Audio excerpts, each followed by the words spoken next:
Greetings one and all, this is Lloyd Brown and welcome social media fans, family to my vlog with the great Carlton Ogilvie aka Bubblers.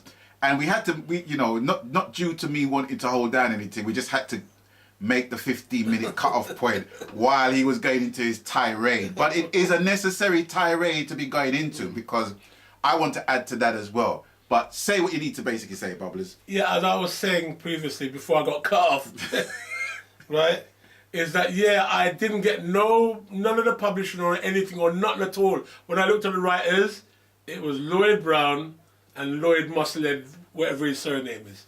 And I got nothing. I got literally paid nothing, pennies, and I got nothing. So I said to myself, okay, cool. All right. And then what it was we went to Jamaica, the band went to Jamaica, and we brought certain rhythms with us. Mm-hmm. We brought about 6 or 7 tunes with us, and one of them was that rhythm what I had. Yep. So I brought it to Burris, and he heard it. Mm-hmm. He goes, yeah, I like this tune, Bubblers. I like this tune. I said, yeah, well, if you can write something, go and write something upon it.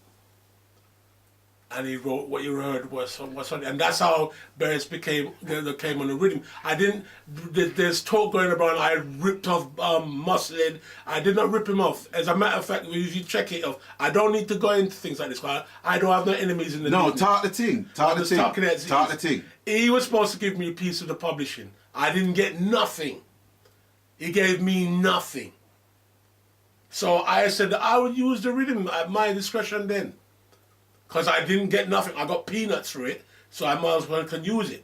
So I used it and Barry's got upon it, and the rest is history. But the talk is going around that I ripped off, especially, what's his name, Lloyd Brown, Musselhead's partner there, what's his name? I can't remember his name. The other guy there, what's his name? The one who's always swearing. Yeah, I couldn't tell you. I'm not trying to remember his name, but he's going around saying, yeah, you not rip off Lloyd. I said, I didn't rip off Lloyd. If anything you want to check, if you check the how it really go, I got ripped off. I didn't get anything. I didn't get no publishing or nothing. Not that even publishing is worth that great amount, but it's the principle. Let me just stick a pin right there. Right. So in my last video... Dennis Rowe. Yeah, that's what I'm talking about. Dennis Rowe's going around talking... I'm just talking at his ears. Talk the thing. Yeah, going around talking, like, oh, I'm going to rip off people, I'm going to rip off... I didn't rip off anybody. I didn't get what I was supposed to get for me. So I used my own discretion and did otherwise. Right. So I'm going to stick a pin now. Yeah. And first of all, I need to say that I never knew none of this was going on. Right? Me never know. Okay. Second of all, right?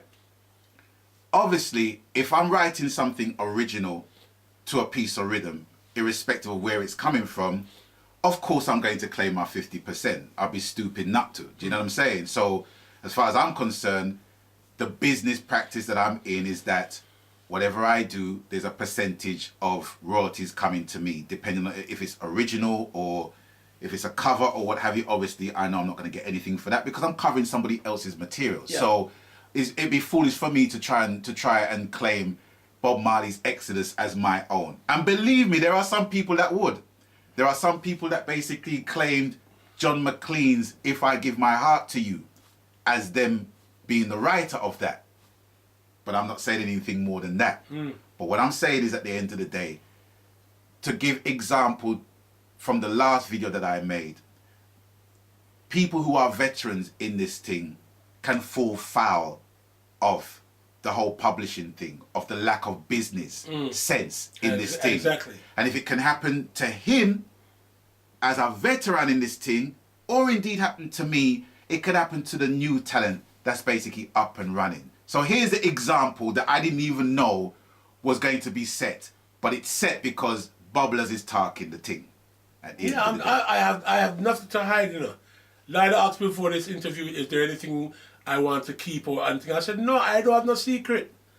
I've never robbed anybody or anything like that. So let it be said out there, because it's not a talk anymore. But at the time, it was a kind of a hot topic, and going on as if I ripped off a man. A man, if anything, I got ripped off. Cause I didn't get no publishing at all, nothing. Zilch. So I said, well, I will use the rhythm from my discretion, which is what I did. Yeah. And legally, he's within his right to do so because he created the rhythm.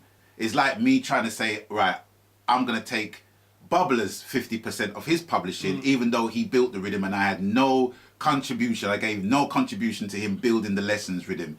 That's like me saying, right, I want to box the food out of his mouth, even though he created the thing and helped me to make the hit that I made. That don't make no sense.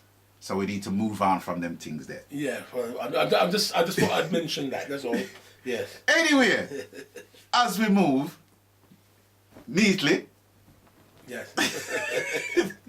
to New Edge. Yes. Okay. So when did you decide to start New Edge, and what were the early pieces of work from New Edge that became notable for you and in the business and established you as a solo producer? Okay. At the time, Rough Cut was going through certain changes, just as far as I'll put it through, and certain captains of the ship were not there. Right. So I said, well, you know, I feel the need. I was at Rough Cut at the time when, as a youngster, as I've called myself, I was just building tunes, mixing tunes. I was just about the music, nothing else. No business, or anything like that. Business was left up to other people to do that. They're gonna press up the tune. They're gonna master the tune. All that part, I had nothing to do with that. All I was down there was grafting in the studio, building the tunes and mixing the tunes. Then that's it. So I found myself saying, well, you know, certain captains of the ships are not there right now, and I got some music in me I would like to get out. Like, so maybe I need to branch out on my own, not distracting from anybody or distracting from what we're doing. Yeah. But I just said, you know, let me just try and do this thing, because at the time, the wheels of motion in our little company has kind of halted. So I said, I need to do something. So I recorded a track. I said, yeah, this just sounds alright. I got Slim Batson to voice it. When that's the track known as Push Push. Yeah, it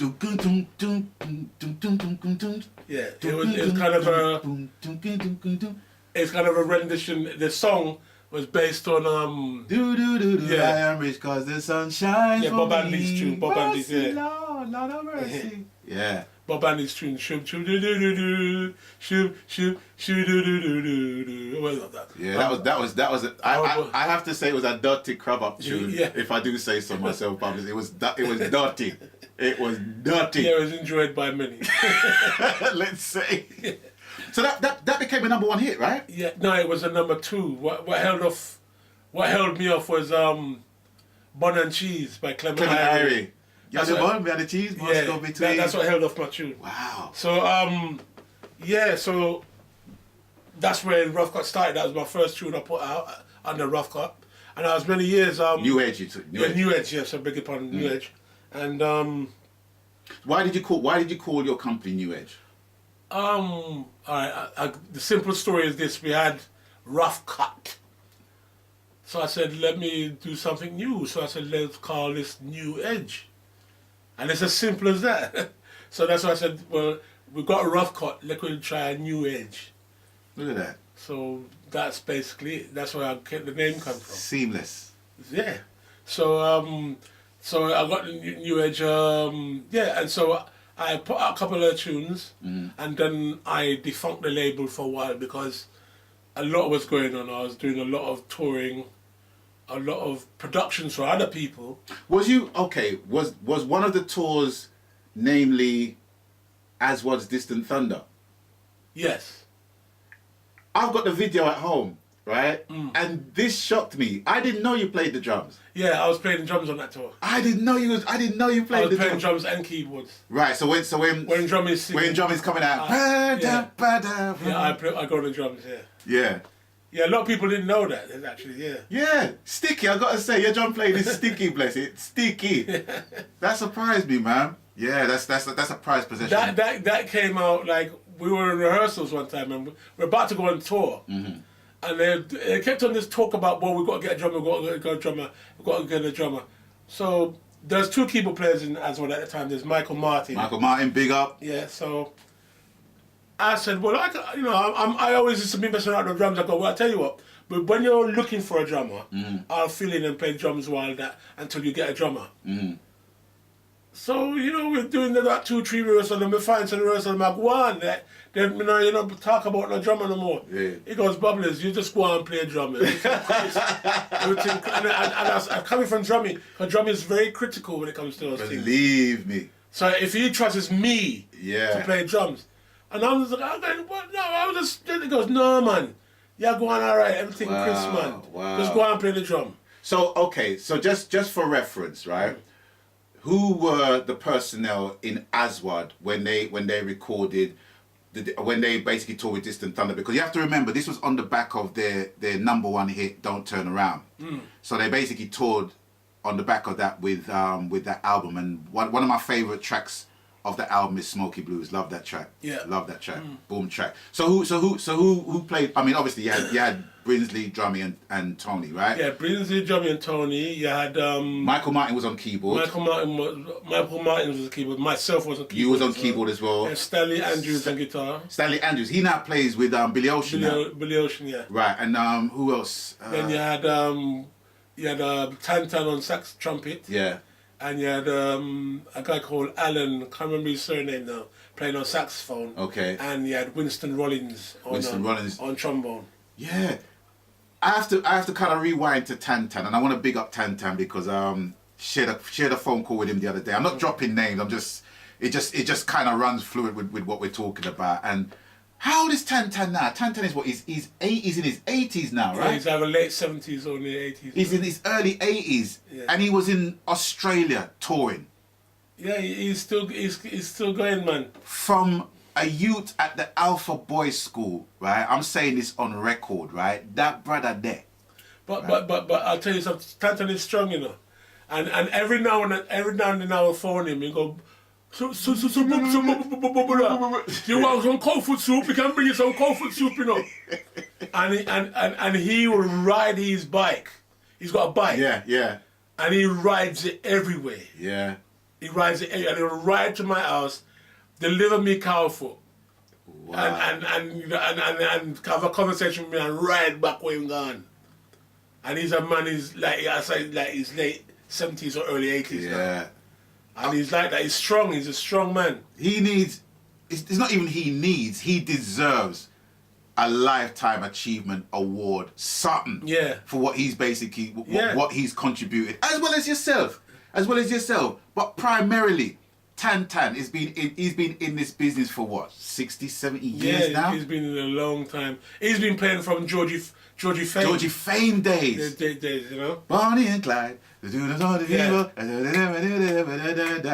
them time there. I said yeah. I said yeah. I play from them days there. Yeah. A little boy them time there. And he's working with the likes of Jules Holland now and does he still work with Jules Holland? No, I think it's Bammy does that now. It's only Bammy does that now.